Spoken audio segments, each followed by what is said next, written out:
clear back in August, I unboxed and gave first impressions on Blue Microphone's new MoFi headphones. That video is linked on screen so that you can see the unboxing and understand the funky design. But you might be wondering, why the crap did it take you 8 months to review these headphones? Well, the first model that Blue sent me was pre-production. It sounded awesome, but it was terribly uncomfortable. So for the production model, Blue changed the headband a little bit and they ditched the glossy paint. Yes. And I requested a new pair to see if they had improved. The production model sounds just as awesome, but they're still uncomfortable, and that's the whole problem with this headphone. I want to like them, but I just can't. Look, the headphone weighs over a pound. They've redesigned the traditional headphone headband, which, while it looks cool and futuristic, is heavy, it squeezes tightly, even when you're on the lowest tension setting, and it's just generally uncomfortable. I do have a fat head, so I lent these headphones to my friends and family to see what they thought, and all of them loved the sound, as did I, but they all mentioned that the headphones were heavy, uncomfortable, and, quote, impractical to take out of the house, end quote. Thanks, Mom.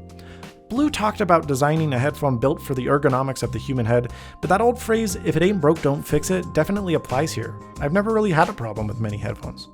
These headphones are fine for intervals of less than an hour when you're at home sitting in a chair or when you're laying in bed, but I honestly wouldn't want to have the burden of lugging them around elsewhere. Luckily, the sound on these is remarkable. MoFi integrates an internal headphone amp from FiiO. Now, theoretically, this should provide a hi-fi-like experience when they're plugged into a phone or other mobile device that doesn't output at very high levels, and it does a nice job. The headphones sound really excellent. There's nice separation and soundstage with a slight bias for the low end, but the highs sound really great too. Now, I'll admit when they're powered on, they often seem ultra rich and a little too exaggerated for my liking. So honestly, I usually preferred listening to them when they were powered off in passive mode. They sound remarkable, much akin to the fantastic headphones from PSB, the M4U1.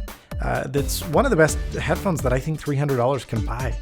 The passive mode on the MoFi sounds more accurate, more quick, and more natural than when the amp is turned on. Not to mention that vocals are phenomenal. So all in all, the MoFi are really great sounding headphones, but because of the impractical and uncomfortable design, I just can't recommend them. You're better spending $50 less for the PSB M4U1, which are very comfortable and sound equally as good, or you could spend $50 more and get the Oppo PM3, which are some of the best headphones I've heard under $1,000 for $50 more. So at this price point and this design, I have to say that the Blue MoFi are headphones that you should avoid. But Blue's onto something, and they'll definitely have my interest for the future. Now, this is a giveaway, so I'm giving 2 Blue MoFi. If you leave a comment down below, you'll be entered to win, and I'll let you know in the next video who the winner is. Thanks for watching. Please subscribe, rate, comment, give this video a like if you liked it, thumbs down if you didn't like it, and as always, stay snazzy.